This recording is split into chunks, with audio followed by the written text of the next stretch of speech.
tackled the HR policy framework for investment climate in Pakistan. An interesting phenomenon that I share with you, when we set the theme for this conference, we received loads of queries from the people that is it meant for finance or the HR people. I was just thinking over why at times when we think of investment, we consider that probably the finance is the only analogous word to it. Because now the global realities are changing. If we look at the latest IBM survey, which was conducted through the economists, that says that the investors, basically who invest in the only two resources in a country or the industry or the organization, which is the tangible or the intangible, and the human capital is one of the, you can say, the most predominant, that from 18 to 52% of the organization annual spending were going toward the HR, are going as per the latest statistics. Now you can see, you can imagine the amount of credibility and the importance from the investor perspective, that before injecting money into any of the market, the kind of challenges that they have in terms of looking at the risk assessment and payback mechanism of the assets which they want to deploy. IT, finance, capital, building, these are some of the things that can be procured overnight by any of the investors. But developing, growing and retaining a resource, it takes a lot of time. There's no doubt about it. Now the question is that when we are talking about this topic, what indirectly we are talking about the economic growth of the country, putting HR at the forefront of this entire equation for the reason that HR is a driver of the economic growth. I had a discussion with the Ministry of the HRD as well, and I could not figure out that when we, at the leadership level, when we talk about the investment in the country, why do we ignore HR? We have very good role models in our neighborhood, the India and the China, who are coming up with the frameworks of grow their human resource, and then all the investors like pigeons, they are following their country. All the capital of flight is going to those countries. Obviously, not only the human resource, there are other factors also, but being a professional forum, we are just focusing on our area of this overall economic growth. So, there's a fair degree of consensus that your human resource development is a driver in the economic growth. This brings automatically at HR at that strategic level, where it is taken very serious by the investors. Now, when we aim for this strategic role at the organization level, at the corporate level, at the industry level, it is very important for us to understand the expectations of our stakeholders. Not only the shareholder, but the stakeholders. And the little insight that I just want to share with you, this is based on my judgment, personal judgment, or the insight that I gathered as a member of the standardization process while having physically interacted with the professionals, the researchers, the scholars in the US, in the Europe, in the Australia, and the Middle East region. Also within the country, the kind of dialogue that has taken place with the SHRM-SCP, the informal interaction that has taken place at the PICT, the series of negotiations or discussions that have taken place at the Ministry of the HRD, I'd just like to share with you the expectation of the shareholder, what they look at, what they want from HR.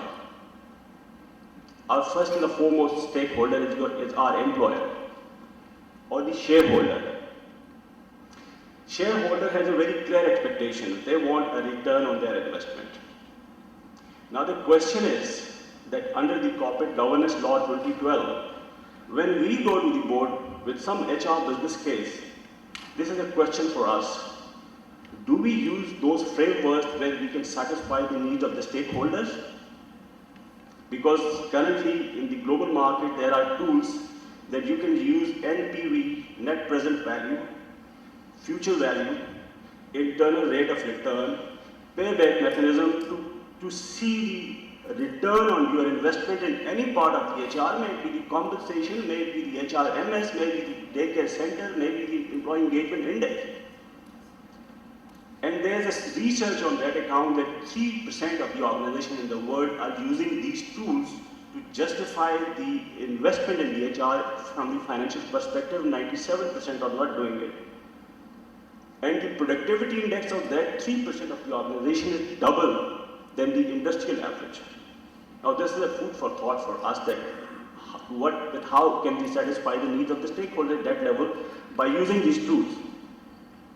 Another stakeholder at the strategic level is the regulators, which is the SHRM-SCP, which is the SBP, which is also the ministries who are responsible for the various legislations. Now we are fortunate that corporate governance law, Awad Saab, who is CEO of this PICD, which will educate us better on that account, that makes it mandatory to have the HR representation at the board. Again, there's a question that framework asks the HR representative to come up with the succession management plans. Well, that is fine, that's the bare minimum requirement. But now the global standards have gone far beyond that. Global standard asks that do not look at the number of the plans made for the succession, look at the succession readiness index of the organizations.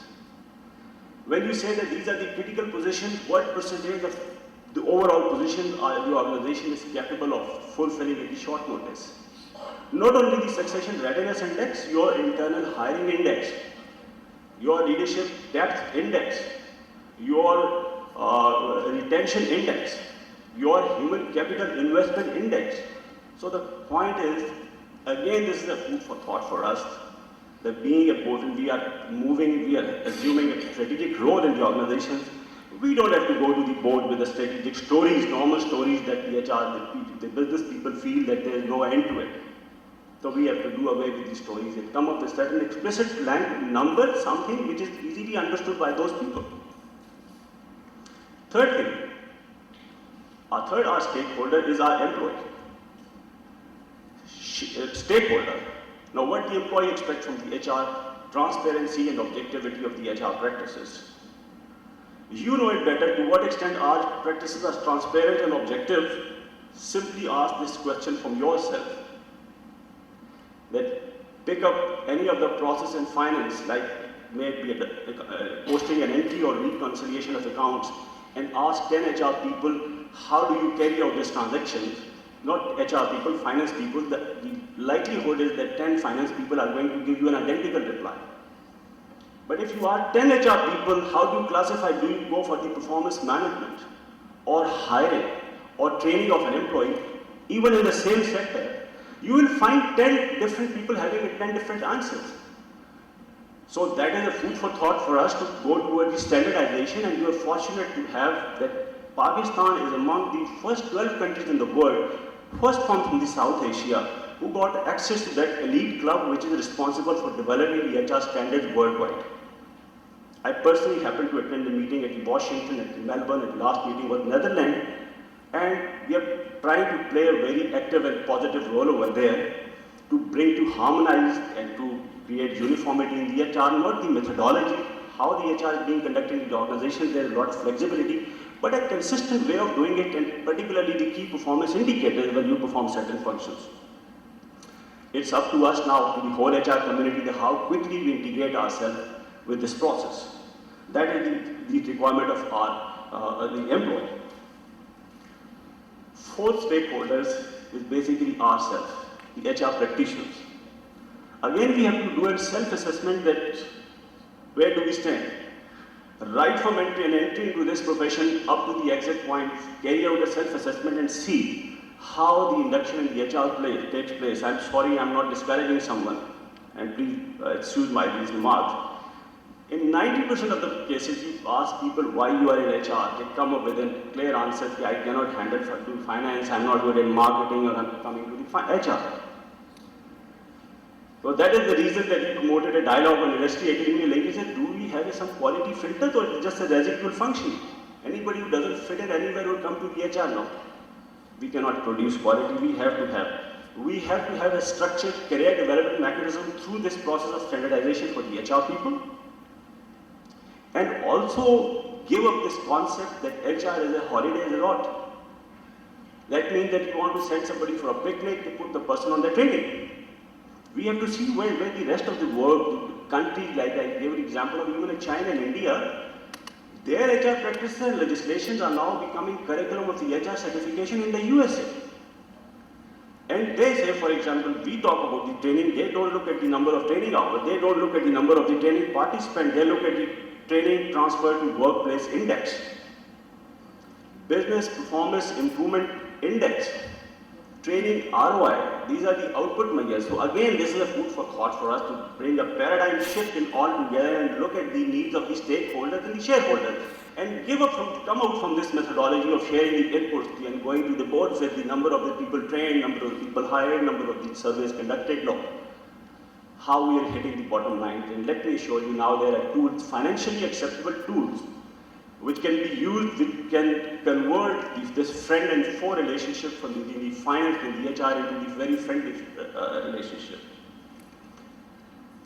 Last thing, stakeholder, our global HR institutes, like we have the ISO over there, developing HR standards, SHRM, the world's largest body, even the CIPD. So how better we align ourselves with those bodies, because they basically play an instrumental role in shaping the future of the HR.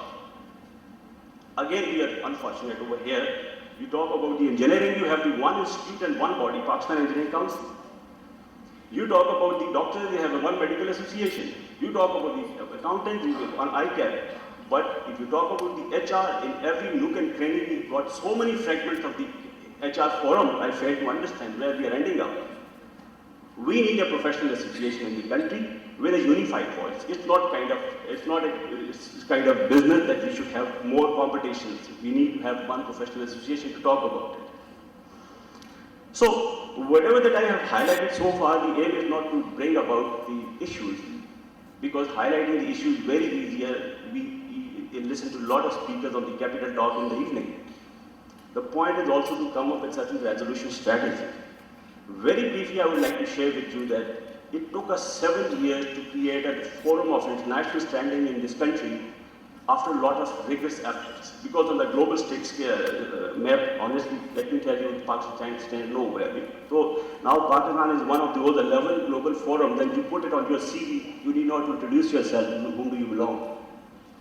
It took us almost 2 to 3 years to have the Pakistan members to the international group of the countries which are responsible for developing standards, and now we have a right of signatories over there. That means that any global standard which comes into effect has to have the signatures and the approval of the clear majority of the people in Pakistan among permanent countries. So far, right.